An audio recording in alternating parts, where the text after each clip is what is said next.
Lições Bíblicas Adultos.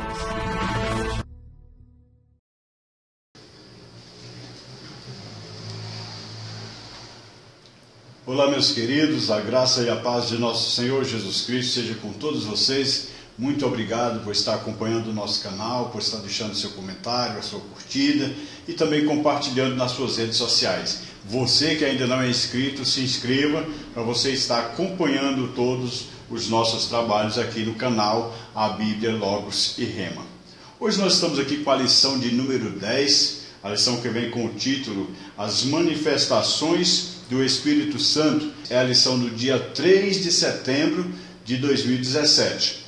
O nosso textuário nos diz: porque a promessa vos diz respeito a vós e a vossos filhos e a todos os que estão longe e tantos quantos nosso Deus chamar. Atos capítulo 2, versículo 39.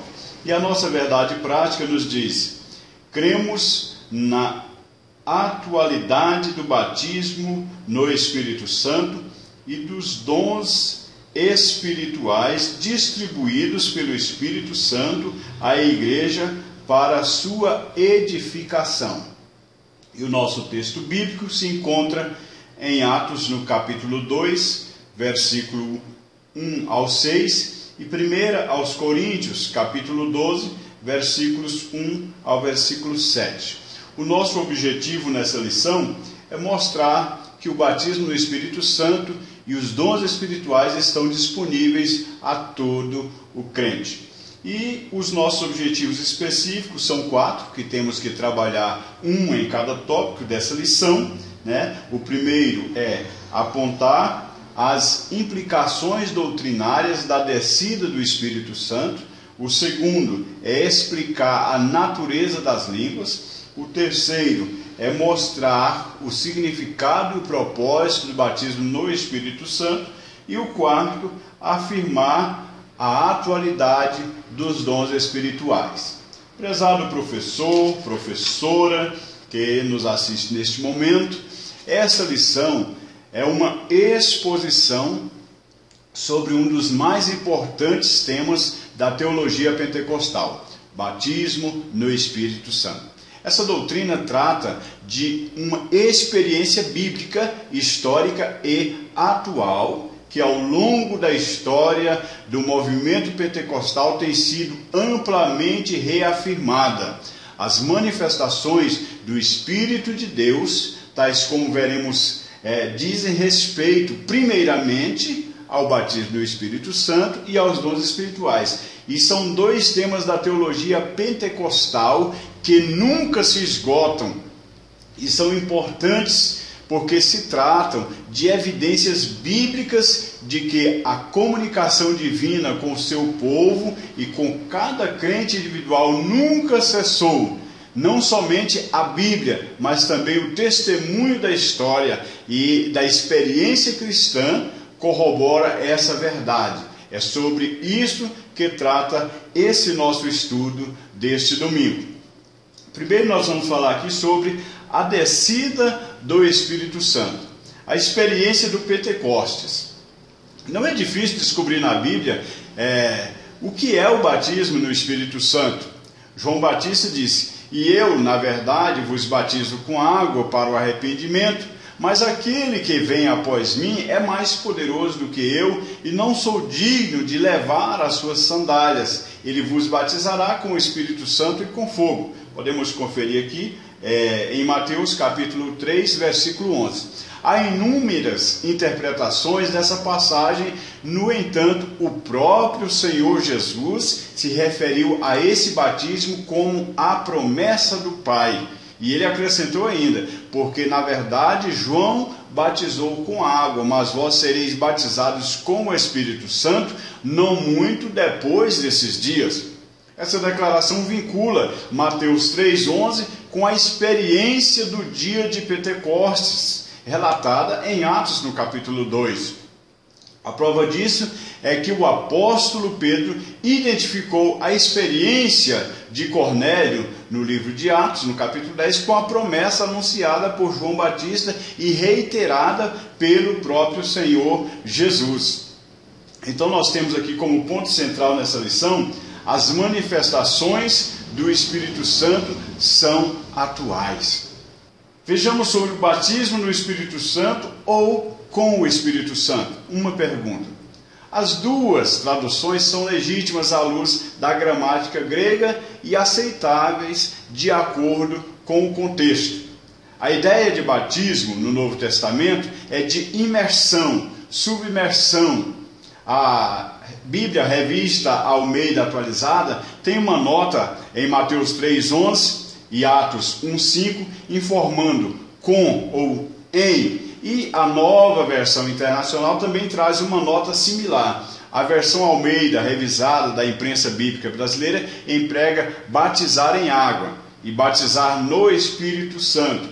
As referidas passagens, respectivamente, estão aí para nós podermos analisar uma a uma. Nós adotamos em água e no Espírito Santo, pois falar com o Espírito Santo pode parecer aspersão e o que contradiz a ideia de imersão.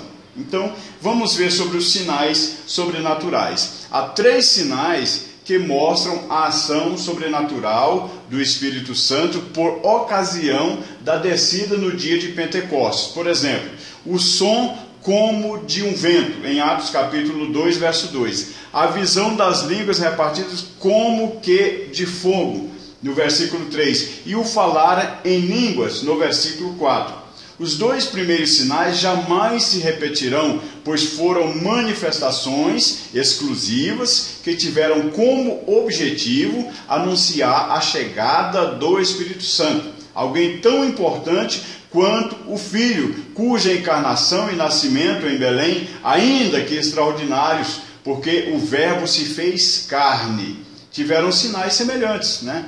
Além de marcar a chegada do Espírito Santo no dia de Pentecostes, as manifestações sobrenaturais também inauguraram a igreja. Assim, o som soava como o vento, mas não era vento. E da mesma forma, a visão não era fogo, mas lembrava o fogo de Deus, conforme Êxodo capítulo 3. Foi um acontecimento singular, algo que ocorreu uma única vez. Então vamos ver a questão da natureza das línguas.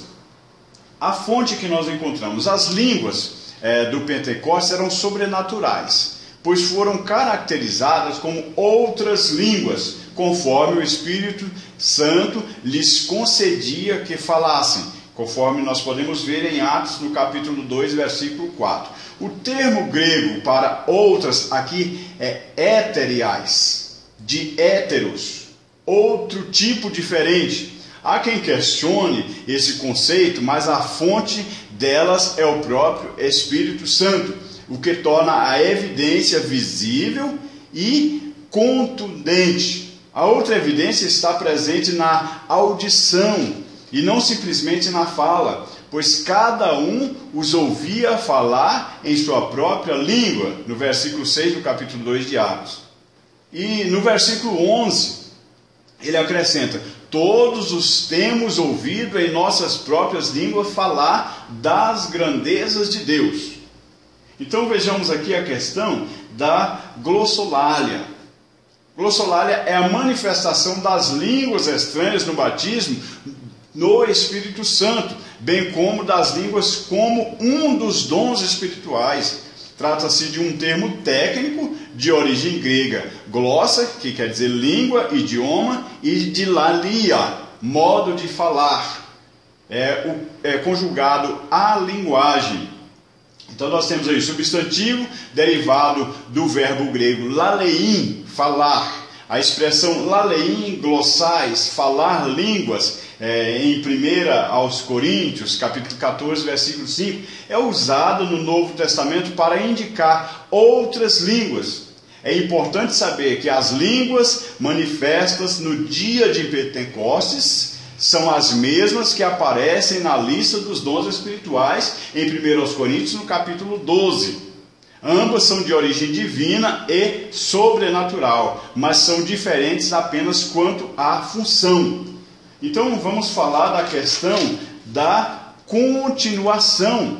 O falar em outras línguas, conforme o Espírito Santo lhes concedia que falassem, conforme nós temos em Atos 2, é a evidência inicial do batismo no Espírito Santo. Essa experiência se repete na história da igreja. Isso aconteceu na casa do centurião Cornélio, e que ali os fiéis que eram da circuncisão, todos quantos tinham vindo com Pedro, maravilharam-se de que o dom do Espírito Santo se derramasse também sobre os gentios, porque os ouviam falar em línguas e magnificar a Deus, exatamente como aconteceu no dia de Pentecostes. Outra vez o mesmo fenômeno acontece com a chegada de Paulo em Éfeso. Em sua terceira viagem missionária, lá em Atos do capítulo 19, as línguas, as profecias e a ciência são válidas para os nossos dias, mas vão cessar por ocasião da vinda de Jesus, conforme nós temos em 1 Coríntios capítulo 13, mais precisamente do versículo 8 ao versículo 10.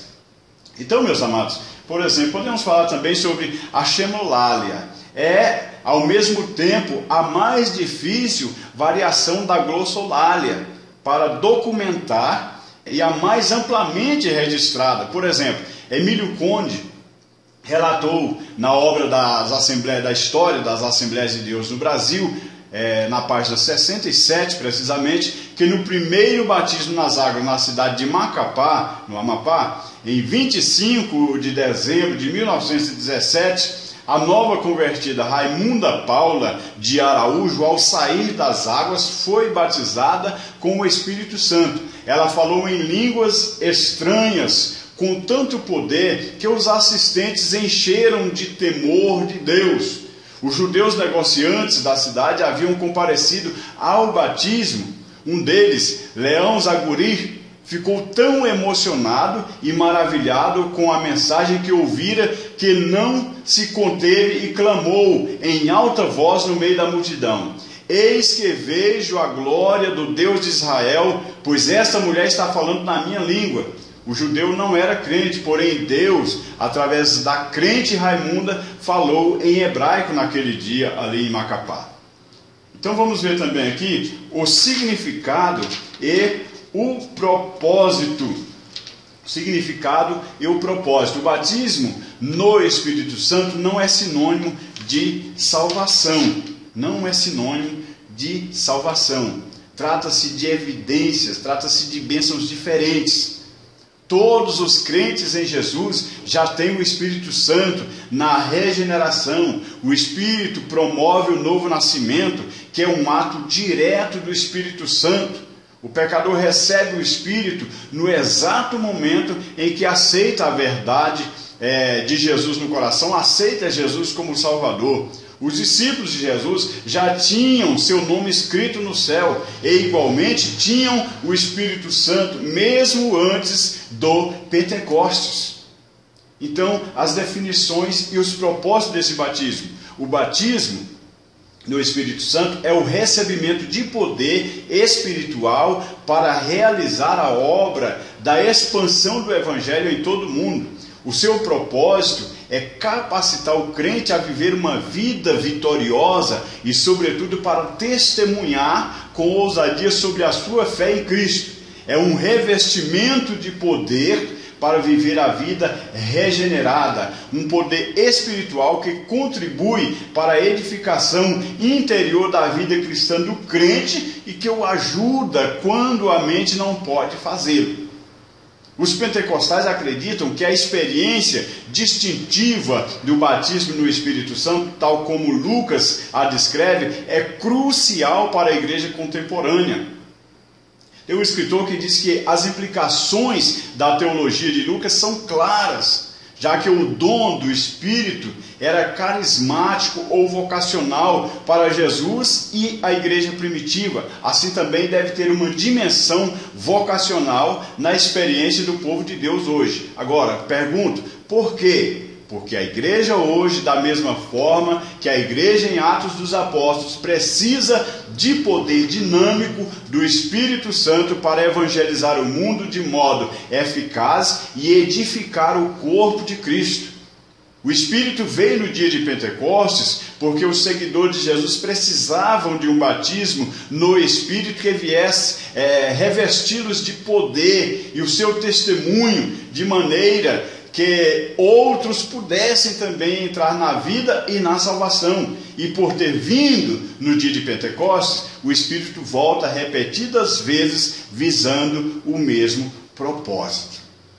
Então falemos um pouquinho também, meus queridos, sobre os dons espirituais.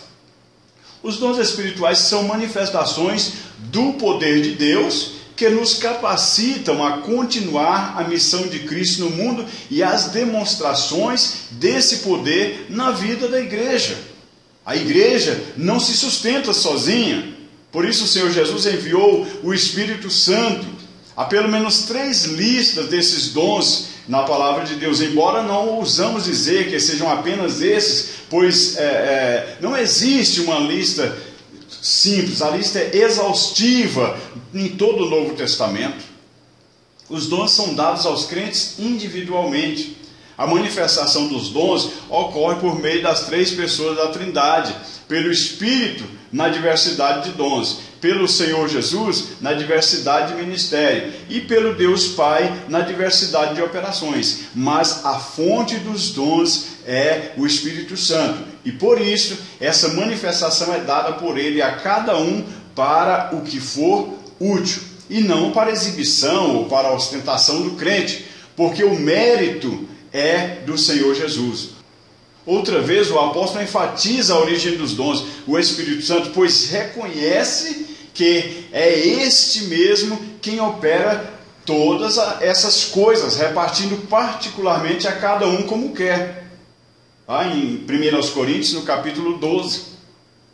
Então os dons espirituais são dádivas do Espírito à igreja, são recursos extraordinários que o Senhor Jesus, mediante o Espírito, colocou à disposição da igreja, visando primeiro o aperfeiçoamento dos santos, segundo a ampliação do conhecimento do poder e da proclamação do povo de Deus e chamar a atenção dos incrédulos à realidade divina. Os dons espirituais dividem-se em 3 grupos. Nós temos dons de revelação, dons de poder e dons de alocução. Dons de revelação são palavra da sabedoria, palavra do conhecimento, discernimento do Espírito, através dos quais a igreja é capacitada a conhecer de maneira sobrenatural. Dons de poder nós podemos definir como fé, maravilhas e cura, por intermédio dos quais a igreja pode agir de forma extraordinária.